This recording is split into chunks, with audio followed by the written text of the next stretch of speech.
आइए आज एक ऐसी शख्सियत के बारे में बात करते हैं जिसे हम एक इनविजिबल आर्किटेक्ट या अधिक वास्तुकार कह सकते हैं।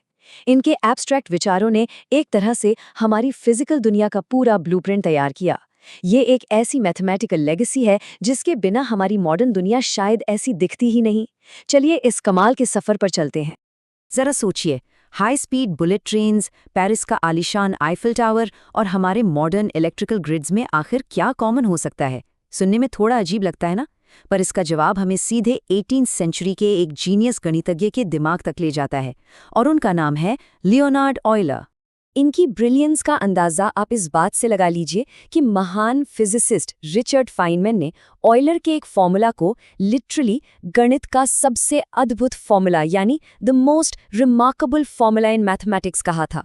तो आइए देखते हैं कि उन्होंने ऐसा क्यों कहा और कैसे ऑयलर का एब्स्ट्रैक्ट काम आज भी हमारी रोज की जिंदगी को चला रहा है।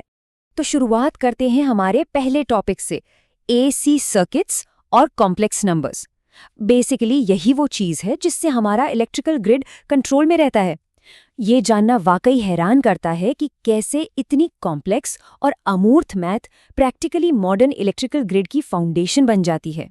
देखिए, ऑल्टरनेटिंग करंट यानी एसी सिग्नल्स कंटिन्यूअसली चेंज होने वाली साइन और कोसाइन वेव्स का एक बहुत ही उलझा हुआ पजल क्रिएट करते हैं। अब अलग अलग फेजेस और फ्रीक्वेंसीज वाली इन लहरों के साथ मैथ कैलकुलेशंस करना अपने आप में एक बहुत ही लंबा, मेसी और एग्जॉस्टिंग टास्क बन सकता है। और यहीं पर असली मैजिक होता है। यूलर का फॉर्मूला इन उलझी हुई टाइम वेरिंग डिफरेंशियल इक्वेशंस को पकड़कर एकदम नीट और आसान अलजेब्रा फ्रेंडली एक्सपोनेंशियल फॉर्म्स में बदल देता है। मतलब उन्होंने इन कॉम्प्लिकेटेड साइन और कोसाइन वेव्स को एक सिंगल एक्सपोनेंशियल एक्सप्रेशन में जोड़ दिया, जिससे इन्हें एनालाइज करना एकदम सिंपल हो गया। इस अमेजिंग एब्स्ट्रैक्शन से निकलकर आते हैं फेजर्स। फेजर्स इसेंशियली ऐसे कॉम्प्लेक्स नंबर्स होते हैं जो साइनोसॉइडल सिग्नल्स के मैग्नीट्यूड और फेज को इजीली रिप्रेजेंट करते हैं। इस अप्रोच से इंडक्टर्स और कैपेसिटर्स को सीधे कॉम्प्लेक्स नंबर्स में कन्वर्ट करके ओम्स लॉ की कैलकुलेशंस को बेसिक अलजेब्रा में तब्दील कर दिया जाता है। सीधे शब्दों में कहें तो ऑयलर ने एसी सर्किट एनालिसिस को फास्ट, एक्यूरेट और प्रैक्टिकली पॉसिबल बना दिया। अब बिजली के इस माइक्रोस्कोपिक बहाव से थोड़ा बाहर आते हैं और हवा या लिक्विड्स के मैक्रोस्कोपिक फ्लो की तरफ चलते हैं। तो हमारा अगला फोकस है परफेक्ट फ्लूइड फ्लो की मॉडलिंग और बुलेट ट्रेन की एरोडायनामिक्स को समझना। सबसे पहले इनविसिड फ्लो को समझते हैं। यह फ्लूइड डायनामिक्स का एक ऐसा थियोरेटिकल मॉडल है जहां फ्लूइड की विस्कोसिटी यानी उसके फ्लो में रेजिस्टेंस डालने वाली क्षमता को एग्जैक्टली जीरो माना जाता है। इसे आप सुपरकंडक्टिविटी जैसा समझ सकते हैं। ये वही कॉन्सेप्ट है जिसके कारण बुलेट ट्रेन्स बिना किसी हवा के फ्रिक्शन या रुकावट के इतनी तेजी से आगे ग्लाइड कर पाती हैं। अगर इनकी तुलना की जाए तो एक तरफ है हमारी असली दुनिया के स्टिकी विस्कस फ्लूइड्स, जिन्हें एनालाइज करने के लिए बेहद कॉम्प्लेक्स नावियर-स्टोक्स इक्वेशंस की जरूरत पड़ती है, और दूसरी तरफ है आइडियलाइज्ड इनविजिड फ्लूइड्स, जिन्हें ऑयलर की नीटली सिंप्लीफाइड मोमेंटम इक्वेशन से एनालाइज किया जाता है। अब भले ही रियल वर्ल्ड में एग्जैक्टली जीरो विस्कोसिटी वाले फ्लूइड्स ना होते हों, पर ऑयलर की ये एलिगेंट इक्वेशन आज भी एरोडायनामिक्स और कंप्यूटेशनल फ्लूइड डायनामिक्स में हेविली यूज होती है। आइए अब आगे बढ़ते हैं और देखते हैं कि बड़े फिजिकल स्ट्रक्चर्स के केस में क्या होता है।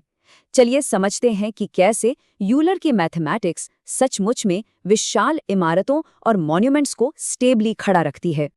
इंजीनियरिंग की दुनिया में ऑयलर बर्नौली बीम थियरी एक एब्सोल्यूट कॉर्नरस्टोन है। इसी का यूज करके किसी भी बीम की लोड उठाने की कैपेसिटी और उसके झुकाव या डिफ्लेक्शन का हिसाब लगाया जाता है। 19वीं सदी के लेट ईयर्स में बने आईफिल टावर और फेरिस व्हील्स जैसे इंजीनियरिंग मार्वल्स का स्ट्रक्चर असल में इसी थियरी की वजह से इतना स्टेबल और सक्सेसफुल हो पाया।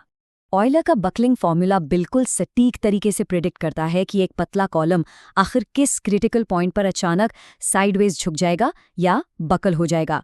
लेकिन इस फॉर्मूला को एक्यूरेटली काम करने के लिए कुछ बहुत स्पेसिफिक अजम्पशंस की ज़रूरत होती हैं, जैसे कि कॉलम का परफेक्टली सीधा होना, मटेरियल का लीनियरली इलास्टिक होना, लोड का एकदम सेंटर में अप्लाई होना और इनिशियल इम्परफेक्शंस का ना के बराबर होना। इन कंडीशंस के साथ ये फॉर्मूला हर स्ट्रक्चरल इंजीनियर के लिए एक फंडामेंटल टूल बन जाता है। इमारतों और सॉलिड इंजीनियरिंग की इस दुनिया से अब थोड़ा आगे चलते हैं और एक ऐसी हिस्टोरिकल पहेली को देखते हैं जो सुनने में तो बहुत साधारण लगती है, पर उसने लिटरली मैथमेटिक्स के एक पूरे नए फील्ड को जन्म दे दिया। चलिए बात करते हैं 7 पुलों की पहेली और ग्राफ थ्योरी के बर्थ की। थोड़ा पास्ट में चलते हैं, स्पेसिफिकली 1652 के कॉनिग्सबर्ग शहर में। यहाँ प्रेगल नदी के बीच में 2 लैंडमासेस हैं और इन हिस्सों को आपस में जोड़ने वाले टोटल 7 पुल हैं। अब 1736 में वहाँ के लोगों के सामने एक बड़ा मजेदार चैलेंज आया। क्या शहर में पैदल चलने का कोई एक ऐसा रास्ता बनाया जा सकता है जिससे गुजरते हुए आप हर एक पुल को एग्जैक्टली सिर्फ एक बार पार करें और वापस उसी स्टार्टिंग पॉइंट पर पहुंच जाएं? और यहीं पर ऑयलर की असली जीनियस शाइन करती है। उन्होंने क्या किया? उन्होंने शहर की सारी मेसी जियोग्राफिकल डिटेल्स को पूरी तरह से हटा दिया। जमीनी हिस्सों को उन्होंने एब्स्ट्रैक्ट नोड्स में और पुलों को उन्हें जोड़ने वाली लाइंस यानी लिंक्स में बदल दिया। उन्होंने ये समझ लिया कि रास्ते की लंबाई या एग्जैक्ट लोकेशन जरूरी नहीं है, बल्कि उनका आपस में कनेक्शन जरूरी है। बस इसी ब्रिलियंट एब्स्ट्रैक्शन के साथ उन्होंने ग्राफ थ्योरी को इन्वेंट कर दिया।